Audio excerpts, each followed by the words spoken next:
Bumper to bumper, we love them old cars. Be it Ford or GM or be it a Mopar. People, power and passion, you know that is our deal. So tune into our TV show with Rusty at the wheel. Oh yeah!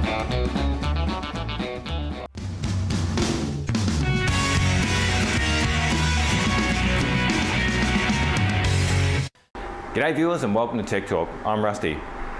I'm here at Arcade Classics Australia to look at classic games for my man cave. So what I want to do is meet with Michael and get him to tell me what are some of the games that I can try and think about that go back to the era of the 70s and 80s that I can actually put in my man cave. So obviously we've got pinball machines, we've got tabletops, and so what's the premise of the game, the strategy for Pac-Man? It's just a classic maze game where you've got to collect all the dots on the screen, avoid the ghosts. If you get the big dot, you can then eat the ghosts.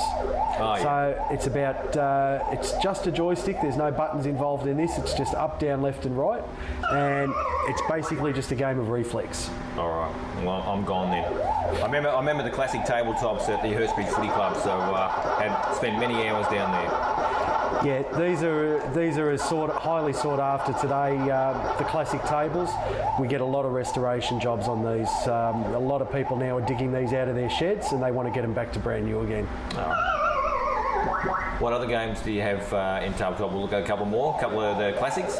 Yeah, I think we should have a look at Galaga. All right, that's a good one. All right, what's this game, Michael? This is Galaga. This was the sequel to Galaxian, and this was released also in 1980 by Namco, and this is one of the all-time highest grossing video games. I was going to say, I remember playing this as a kid. This was a grouse game that I used to play. Get the double rockets, then double shooting. There you go, zoom up. All right, mate. Give it your best. I have to see if I can shoot him back down now and get the double ships. You said chips? Yes.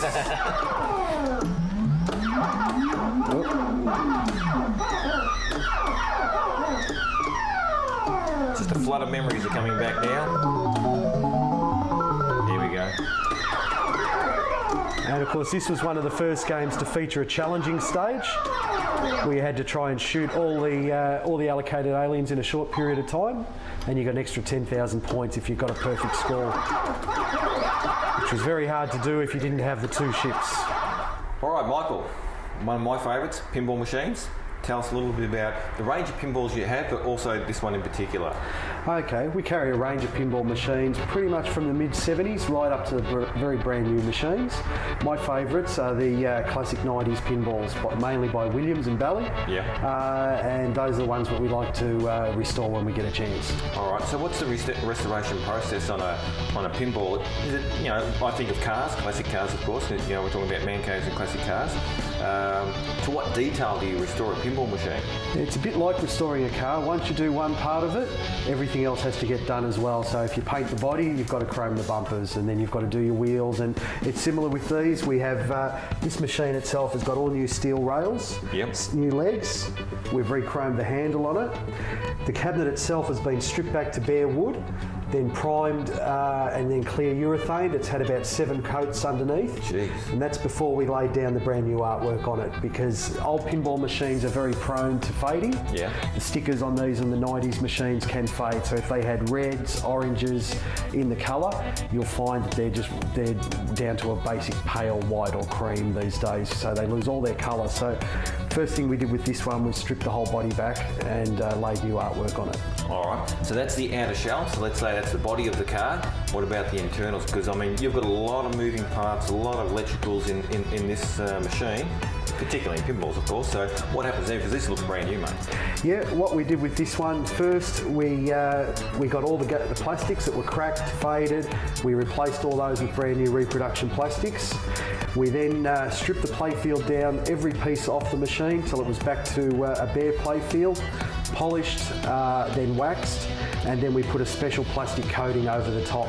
It just sits in place. It's laser cut around the playfield, and it protects it. It stops the wear, because when balls fall down into the same spot, or in high traffic areas where the ball's around the flippers, you can often get wear there, and the original artwork will get worn away, and it's playfield wear that is the hardest thing to replace on a pinball machine. You can replace all the globes and the flippers and the balls, but the playfield itself is the one thing a collector really wants to see in good condition. Right. And it's also your playing surface, so a nice flat surface gives you a good game of pinball. Now, pinball machines are quite elaborate. I mean, looking at this one in particular, we've got the fish up the top with the lights and the shells, so it's at that theme. But also, I see like fishing reel. I mean, this machine is quite elaborate into that theme itself. During the early 90s, pinballs had a huge resurgence, mainly due to the onset of dot matrix displays, which brought a lot of new features into the game that could tell you where to aim. It brought up cartoon images as well as video game modes. But that's when pinball sort of had their renaissance in the early 90s, and back then there was no budget involved with making a pinball. They basically went out and made unique parts, very elaborate modes where the ball will get kicked from one area of the playfield across to another, and then fired out of a fishing reel for the theme of this game. So there was really no expenses spared to make a good pinball back then. So a lot of elaborate and unique parts were made. Fantastic. Pinball machines can be a bit like cars in that there's always maintenance involved, so let's pop the hood on this one and see what's underneath.